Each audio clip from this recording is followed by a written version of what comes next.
Day 9. Okay, before we get started, thank you. We hit 1,000 subscribers, or I hit 1,000 subscribers. Let's say we did it together.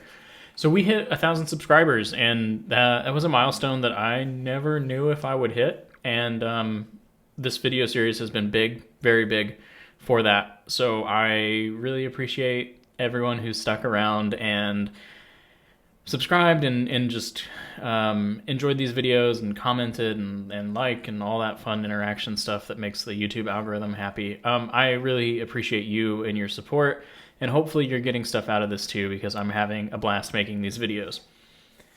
So yesterday we stopped our project kind of at an interesting spot. We had our push notifications set up, and I know I talked about adding a gear icon in the top right of the screen, and then navigating people towards settings where they could modify something. I don't remember what we were looking to allow people to modify, so I am going to, I guess, backtrack a little bit and make sure I am building the right thing based off what we discussed yesterday. I should take notes.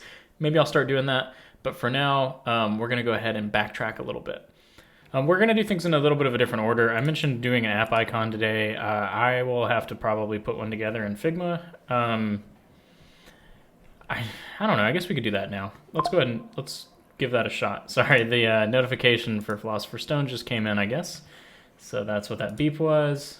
I'm going to use a tool called Figma.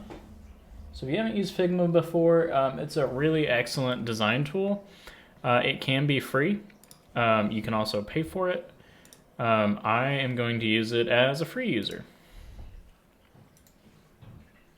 Come on.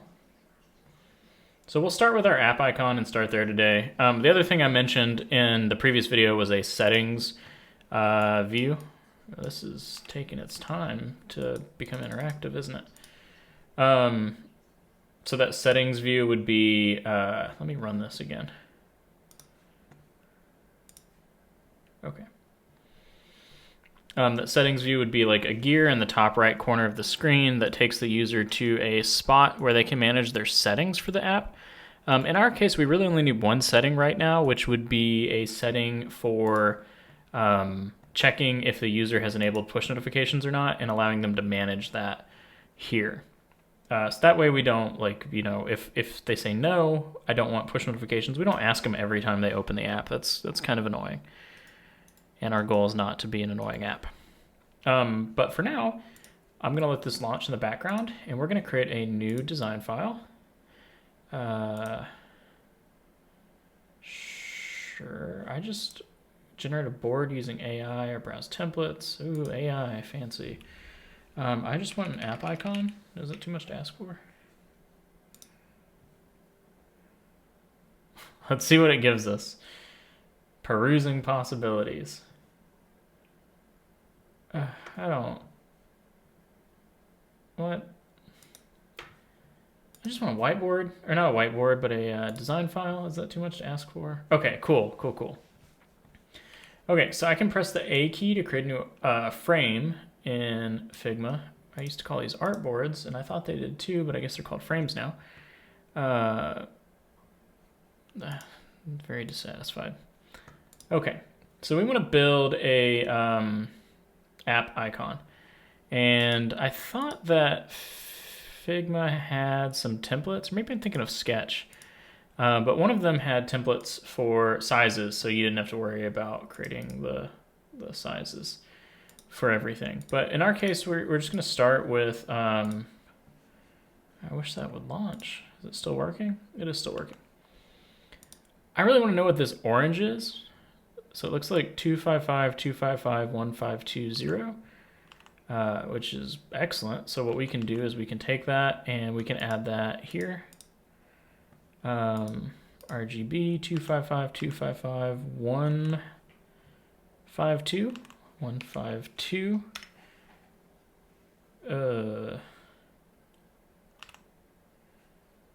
That's not orange. 255.255.1520. This is the opacity, right? Am I crazy? Yeah, it is the opacity. Interesting. So, how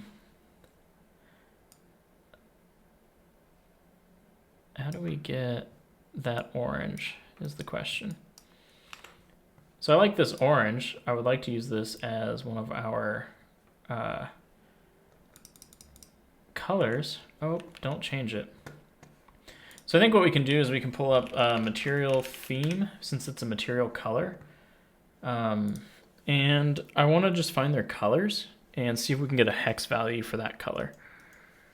This is kind of a weird video too. I know that like most of the time we're doing programming, which is great. That's what I prefer to do too. But we have to do some design stuff too, right? Material theme colors. And I'm not a designer, so we're just gonna put together something really quick for our color system, tools for picking colors. Show me the default colors. Oh wait, material palette generator. Okay. Perfect, this is what I wanted. Okay. This orange looks like 400 maybe? Just a guess. Let's see what this looks like if we paste it into the hex value here. That looks pretty good. We can work with that, right? This is gonna be not a fancy logo by any means. So we're just gonna put a capital P. And we're gonna grab this P and we're gonna make it really, really big. We'll do 176. That's still too small. 244. 244 looks pretty good. Put it in the center. Grab this. We're gonna change the text so it's something kind of so it's been so long since I've done design stuff, it's hard to think of what it would be called. Actually, I kind of like that, but that's not fitting at all. Papyrusy, something kind of cursive, something, I kind of like the storybook, like this type font. So maybe we do something like that. That's not bad. So we really just want to find a font that is perfect. Okay. I like this one a lot. So we'll put this towards the center. It's hard. We're actually going to have to eyeball it because the center of this is not actually the center. I copied this, pasted it. I'm going to press arrow key to the right twice, arrow key down twice. And then I'm going to move this layer behind the original. Now I'm going to change the color to a softer color, like, kind of like that actually. I know that's not super easy to see, but the point is it's an embellishment and not something that is necessary. I'm going to copy this color. We'll just play around with a couple others. That's actually really nice too. What else we got? That green's not bad. Honestly, a lot of these are pretty good. I kind of like this one though, so let's go with this. This will be our logo, but we're gonna make it a little bigger because 244 wasn't enough. 256 is pretty good, but what about 278? I think that looks like a pretty good size. Mobile calendar quit unexpected. Okay, great. I'm gonna copy both these layers. I need to get a new MacBook, something fierce. We'll put the layers towards the center. And we'll kind of have to eyeball it, so... Okay, looks something like that. I'm gonna grab this frame. We're gonna change the fill into a gradient because people love their gradients. So we'll select the second one here, turn the opacity all the way up, and go with something like...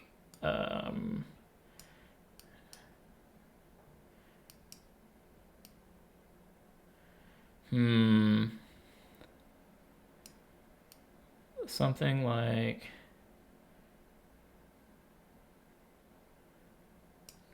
I kind of like that. Okay. This is not a great app icon. I'll be the first to tell you that. You should, if you are not a designer, you should consider working with, hiring, whatever, a designer. A great app icon is very helpful. They can also help you with the design of your application, so it doesn't necessarily just look like this. Which this is fine. I'm pretty happy with how this turned out, but it could be so much better, right? And I think that would really be the goal. Is like you want to be the best you can be. And I know this is just a little tutorial, so I'm not super worried about it here. But the point that I'm getting at is you should you should definitely try to do your best with the design as well, because it for better or worse, it matters. This is a preview. This is fine. I'm going to export this as a... I'm actually going to upscale it to like a 4x and then export this as a PNG. So if I hit export frame 1, it'll download. I can go ahead and open this and make sure that that's exactly what I expect. It's massive, which is perfect. And the reason, hey, look, it's me. And the reason it's perfect is because we can go to like appicon.co, I believe is what it is. Yeah. You can generate icons for iPhone, iPad, Android, etc. This is kind of a pain in the butt, but if you're building an iPhone app, I think you have to build an iPad app. Like, so what I'm getting at is like your iPhone app will run on iPad, but I think to actually list it on the iOS store, you, if I remember correctly, and it's been a little bit since I've done this, only a couple months really, but you have to specify what the iPhone screenshots look like and the iPad screenshots, and you need to have certain things for iPad, even if you're building an iPhone app, because it scales up on iPad. Like iPad can run iPhone apps. We don't need these because we're not doing a watch app and we're not doing a Mac app. Fun fact, our notifications will show up on your watch, but we're not building an app that actually runs on your watch, so we're good to go here. Click or drag an image file or generate using App Icons AI. That's cool that you can generate something. Hopefully that's not too bad since it's AI. This is what we want for our app icon. I'm gonna hit generate, and while that was quick, I'm still gonna take a sip of my beverage though. Okay, I've opened this folder. You can see that we have App Store, Play Store. We'll save these for later. We have our Android assets. Mipmaps. Mipmaps are, what's a good way to explain this? They're an image, a way to handle images on Android. So they have different dimensions, densities. Sorry, pixel densities, not dimensions. And this is like medium density pixel. I'm not sure what the I is, but maybe implementation. High density, extra high density, extra high density, extra high density. And it just handles how certain phones render. Some phones have lower pixel density than others, and that's kind of the whole point of having the multiples. Okay, so if we go to Android, and app, source, res, you see we have map folders here, HDPI with an IC launcher, MDPI with an IC launcher. If we look at these, they have an IC launcher. We're going to copy these folders, all of them. We're going to click on res right here, and we're going to paste. Oh, really? That's a little inconvenient, but that's fine. We'll clean it up. So we can delete all of the existing bitmap folders. Yes. Yes. This one, yes. This one, yes. This one, yes. Okay, those have been deleted. Now rename these so they don't have the word copy in the name.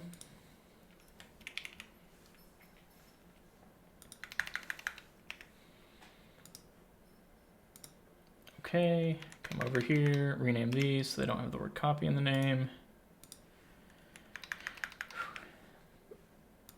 And rename the last one. Okay, cool. Values night, interesting. So that sets up our IC launcher file for Android. We're gonna go back in our file folder here. We're gonna grab the one under XC assets. Here's the tricky part, and we're gonna use Xcode for this. I don't know exactly what it wants me to do with these. So I've tried changing this in the iOS folder before. This XC assets, app icon. You know what? Let's try this, and if it doesn't work, it doesn't work.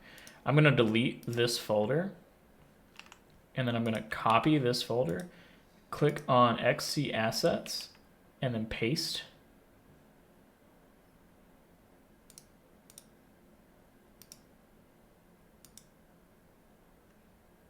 Okay, it feels like it didn't actually do anything. That's kind of frustrating. Where would that have gone? Paste. Yeah, undo that paste since it didn't actually seem to do anything. Okay, I'm going to open this in Finder. Yep, XC assets. I'm going to paste it here. Weird. Okay, it showed up. So that's our icon. Now that we're here, I'm going to stop the Flutter application. So it's running. That's nice. We have a new quote for the day. Every day provides its own gifts. Another fantastic quote. I'm going to stop it. So this stop button here will stop the application fully. I'm going to uninstall the application. So if you, on the iOS simulator, if you click and hold, you hit remove app, delete app. Also delete its data. Yep, that's fine. The reason I'm doing this is sometimes the app icon will be cached in development, and it frustrates me to no end because I don't know if it's cached or if it's an issue with the way that the app icons are set up. So simply removing the application is probably your best bet to make sure that you're not accidentally caching the app icon. Let's see if this works.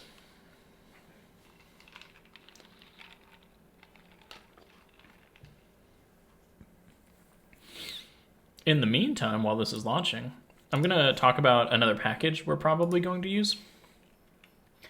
So if we go to pub.dev, this is such an interesting package. It's called settings view. Oh, sorry, settings UI, not settings view. It helps you create screens that look like this, and they look native depending on whether it's iOS or Android or web. The web one, I can't stress enough, that's really nice. These aren't that hard to build in Flutter on your own.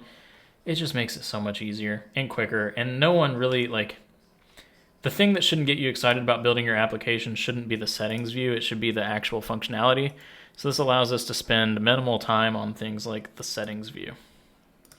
Hey look, there's our application icon. Again, not the prettiest thing in the world, but hey, it works. Okay, so let's bring this in and let's start on the settings view. So we do flutter pub add settings UI. Again, you can also just specify this in your dependencies, in your package YAML. I'm gonna run it from the command line this time so you can see what that looks like. Okay, if you remember the last time we added a dependency, this looks pretty similar. This is what we saw in our terminal in VS Code. It's the exact same thing. Now that we've added our settings UI, we want to go to our quote view, and our quote view has a scaffold. So a scaffold is the frame for our application. So this is basically like an entry point to make sure we're rendering material frames. It has an app bar, and what we want to do is we want to add an action to the app bar. So we have actions. This takes in a list of widgets. So in our case, we're going to add an icon. And that icon, let's try an icon. Yeah, let's just do an icon, not an icon button. Icons.gear, maybe? Settings, icons.settings, perfect. I'm going to go ahead and reload this and make sure it still works. Okay, it looks a little weird, but we can get that sorted out. I don't know why that looks so weird. I thought by default, Flutter app bar actions. Let's see, yeah, padding was one of the first things that came up. Let's see if they have an example. So leading, title, actions. Okay, back button, yeah. We aren't getting into navigation for this very much. We'll actually use this a little bit on the next screen, but there's a back arrow that'll be there if you navigate away by default. I was looking for something about actions padding. Like, why is it so close to the side? It's a little weird. One of the nice things about this, despite it being a little weird, is that these are just widgets, right? So we can take this and I can hit refactor and I can wrap this with padding and I can do only right, and I'm gonna just ballpark 40 pixels. Okay, that's a little too much, but let's try 24 pixels. That looks pretty good. That's about where I would expect that gear to be, right? And then I'm curious, let's try an icon button and see what that looks like, right? So if we do icon, on pressed is required.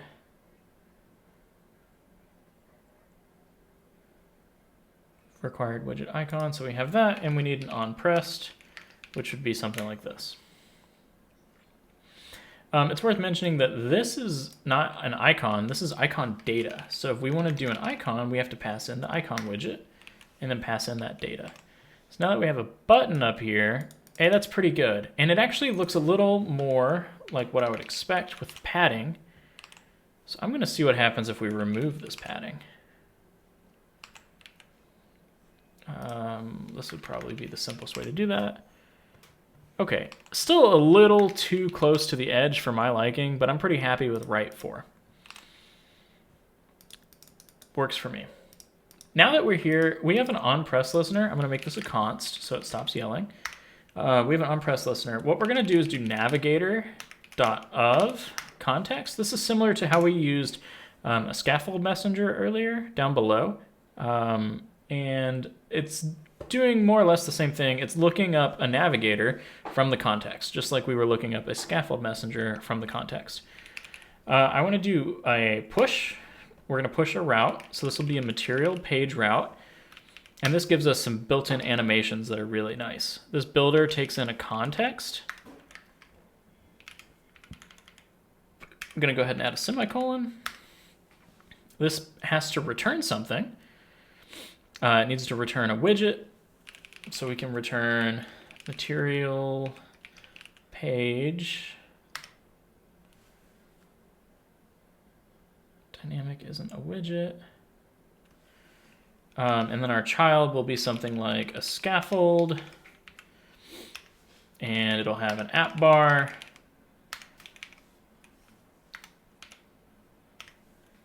And that will have a, is it content? What is material page? Oh, material page isn't a widget. So I don't think we need the material page. I think we just want to return the scaffold in that case. So you have a scaffold with an app bar. I cannot remember for the life of me. Oh, body. And then we'll probably do something with our settings UI, but let's just make sure this works. So we have a center, child, text, view 2. And a friendly reminder, it's a good idea to make sure that you're testing as you go in small increments. Hey, that looks pretty good. It's not the prettiest thing in the world, but what we can do is we can copy some of our code for our app bar, or find a way to pull this out into something reusable, which might be a fun little refactor. And instead of widget title, this would be like settings. And let's see how this looks. Okay, cool. So we had a little animation, we've got a little back arrow, we've got the text for settings. Let's use our settings UI, and to do that, we're gonna reference the README. This is a really good example. Literally the basic usage is like a really excellent example. So we're just gonna paste this in, and then we'll modify it to meet our needs. So now that we're here, we don't need this center anymore. So I'll just paste over that center, and we have a couple red squiggles here. So I just import settings UI, and then the squiggles go away, which is good. If we come back to this, hey, that looks pretty good.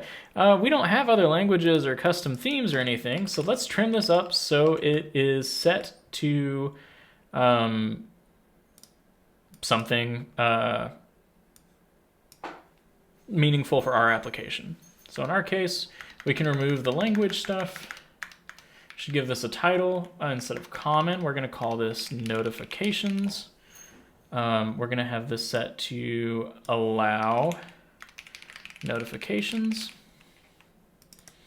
Maybe there's a bell icon, notifications. Yep, that'll work. Let's see how this looks. So we come back here, allow notifications. Okay, cool. We'll dynamically change this value, and we'll probably start on that tomorrow. But the point that I'm getting at here is like we have this notification screen, we can navigate to and from it, which is really nice. In fact, you can on Flutter, you can drag to navigate with material. So in our case, we can either navigate back with the back arrow, or we can swipe from the left side of the screen to the right. This is a pretty standard behavior for most applications, so it's something your users will come to expect, and Flutter gives you that outside of the box, which is really nice. Okay, so let's make one more change, and then we will call it here for the day.